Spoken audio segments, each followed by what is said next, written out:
војниот конфликт Русија и Украина донесе сериозна хуманитарна и мигрантска криза. Бројот на луѓе кои што избегаа од земјата надмина 2 милиони. Романија е една од земјите во која што украинците бараат за солниште. Македонската амбасада во Романија пак е вклучена во евакуацијата на македонските државјани од земјата. Колку од нив побарале безбеден излаз, како кризата се одрази на економијата, но и како медиумите информираат на оваа тема, се само дел од прашањата кои што во овој момент му ги поставуваме на македонскиот амбасадор во Романија, Габриел Атанасов, кој што го имаме на Скайп. Добро утро, господин Атанасов, благодарам за позитивниот одговор за гостување во утринската програма. Добро утро и благодарам за поканата. Многу теми сакам да отвориме наредниве 15 на минути. Ќе почнеме да речеме со една од последните најактуелни информации.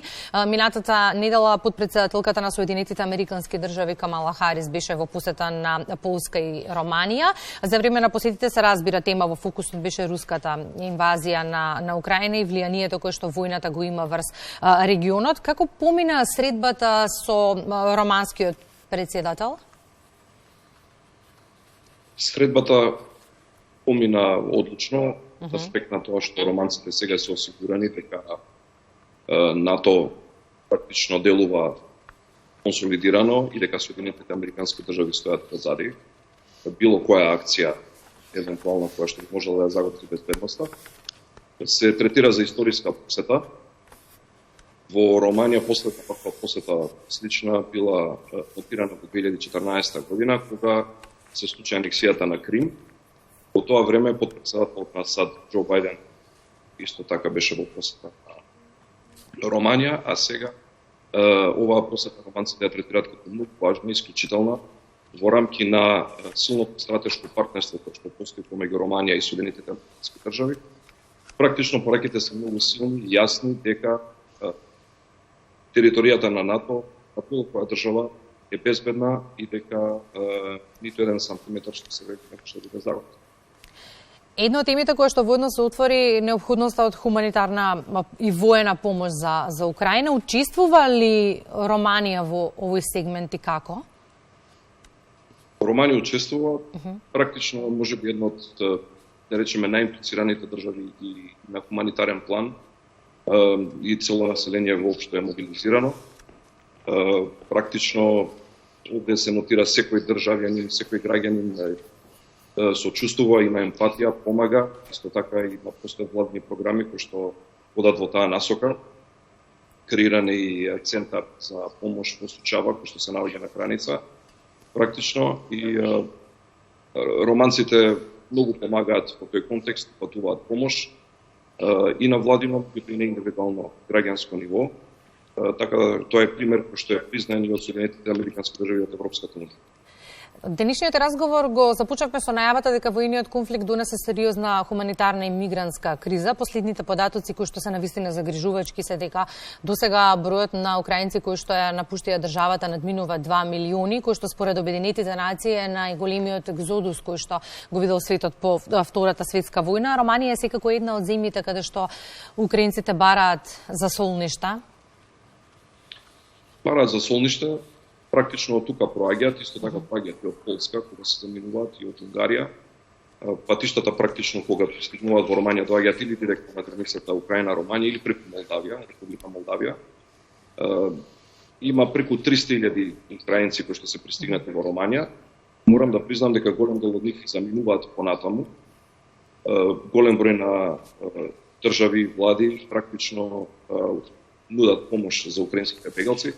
Последно, вака што можеме да спомнеме и тоа дека и Канада има отворено вратите, така да има голем број на украинци кои што тука практично од Романија пошуваат кон Канада или пак кон други држави на Европската унија, но има и многу кои што остана и остануваат овде во Романија. Имајќи предвид дека Романија донесе посебни мерки да секој украинец бегалец што е дојден овде доколку сака може да побара работа и да остане на романска територија под еднакви, под исти услови како и романците. Кога станува збор за македонските државјани, видовме изминатиот период дека ги има и во голем број во Украина, дел од нив навреме реагира и излегува од државата, дел од нив остана во Украина и наоѓаат начини како да излезат се уште од државата. Македонската амбасада во Романија е вклучена во евакуацијата на македонските државјани од Украина. Колку од нив, да речеме, досега ви се обратиле? Ние сме практично во координација, сите заедно, под капата на Министерството за вътрешни работи, евидентно. Главен носител, се разбира, амбасадата наша во Киев, која што практично сега функционира во едни тешки услови, да речеме. Но ние, нормално дека сме координирани и секој еден што е упатен да поминува низ Романија, наша опрска е да може да изведиме логистика, да биде, да речеме, добро примен, пречекан и потоа испратен на крајна дестинација во Република Северна Македонија, кај нас дома. Така да, во тој контекстот во кој што ние партиципираме и чествуваме, до сега практично сите што попараат помош, наша опрска е до последен да можеме да ги извлечеме, да им помогнеме. Околу 100 лица се маркирани, кои што изразите интерес да заминат. Има и многу кои што останува. Во време уште 20 на 30 лица што последните информации парале да заминат, така да останува уште мал број. Имаше принцип повеќе кои што минаа низ Романија. Известен период и пред почетокот на војниот конфликт, Министерството за надворешни работи упатуваше апел до нашите државјани во Украина да ја напуштат земјата поради можен воен конфликт, бидејќи пред почетокот генерално на конфликтот е некако полесно да се излезе од државата, за разлика од сега и сето она што го поминуваат сега оние кои што се заглавени во Украина. Сложена ли е процедурата за излез од државата во моментов на сите оние кои што сакате вие да им помогнете? За жал, некои лица не се одзва веднаш на повиците на Министерството за надворешни работи, кои што морам да признам на време беа упатени, дури неколку дена пред Романија што упатени повиците. Од нивни причини голем број на граѓани односно останаа во Украина. После тоа се разбира секој ден како што проаѓа процесот станува се посложен. Не можам да кажам дека е лесно излегувањето, не е ни невозможно да излегуваат нашите граѓани, меѓутоа во нормални услови кога патувале еден ден, сега ги патуваат по 3, 4, 5, 6 дена, има многу пунктови за контрола, понатаму проверките се многу строги на украинските граници, заради тоа што знаете дека лицата постари од 18 години практично не им е дозволен излез со украински државјани, така да контролите се засилени, процесот станува посложен, веројатно секој ден како што ќе проаѓа. Апелот беше што порано да заминат, но секако процесот продолжува на излегување. Изминатиот период од почетокот на војниот конфликт, навистина видовме дека чини многу повеќе од она што можеме да го замислиме и во поглед на човечки жртви и во поглед на штети по животниот стандард, кој што се чини ќе чувствуваме и по завршувањето на целата оваа ситуација. Во сите сегменти од општественото живење ги чувствуваме последиците, раст на цените на основните производи, раст на енергетиците, на нафтените деривати. Како цела оваа ситуација се одрази на економијата во Романија? Предвидувањата не се баш, како што се вели, розови, а од аспект на тоа што сега попрва ќе се чувствуваат последиците. Веќе се говори, се прават анализи за тоа како ќе влие. Конкретно за Романија, држави, веројатно Романија бидејќи се наоѓа во близина на конфликтот и покрај тоа што е НАТО и членка, се предпоставува дека има намален број странски инвестиции поради стапувања. Инфлацијата се очекува да биде поприсутна. Цените се зголемуваат.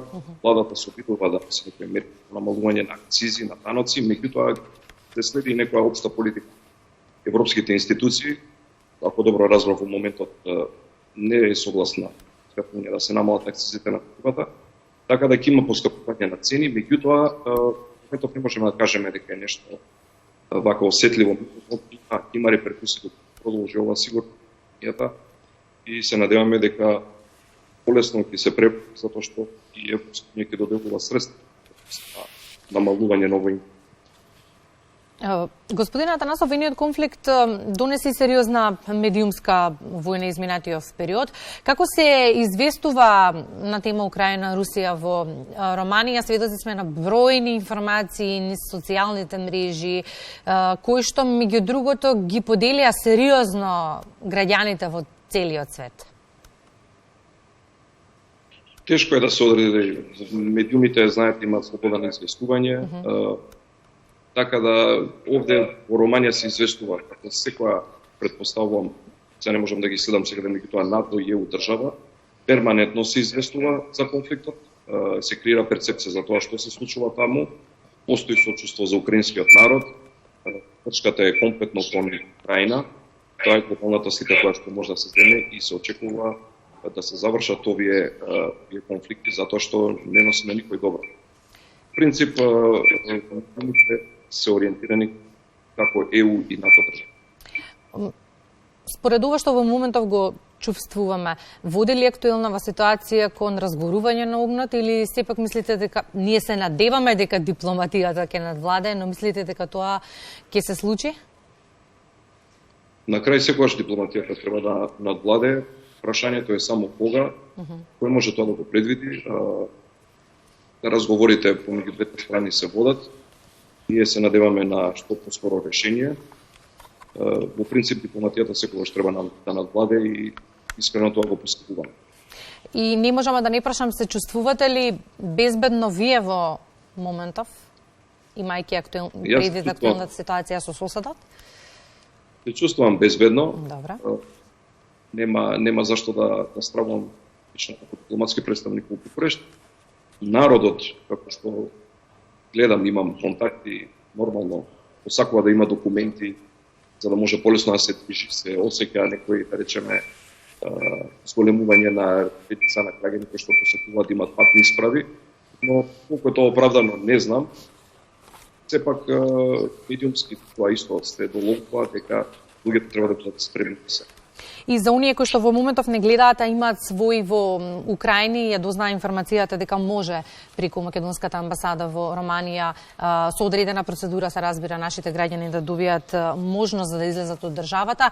Како и каде да ви се обратат и на што треба да бидат подготвени во периодот кој што следува? Каква бе процедурата? Уште еднаш да потсетиме. Нашите линии отворени се, во Министерството има SOS линија, перманентно работат нашите колеги таму. Во координација е Министерството со сите амбасади во околу Украина. Може во секој време да се обратат на нашите броеви. Ние сме на нивно располагање по последните денови. Касно навечер стига наши сограѓани и уверуваме дека бидат добро пренесени дома и да не стравуваат штом влезат во Молдавија, потоа во Романија. Вашата агенда секојдневно е навистина полна со обврски, токму затоа сме и благодарни за гостувањето во утринската програма изминативе 15 на минути и можноста да ги информираме граѓаните за актуелните случувања, меѓу другото која засегаат и Романија. Благодарам за гостувањето во Македонија наутро. И јас ви благодарам многу за поканата и убава ви емисијата. Се надевам следното гостување и следниот разговор ќе ни биде на поубава тема.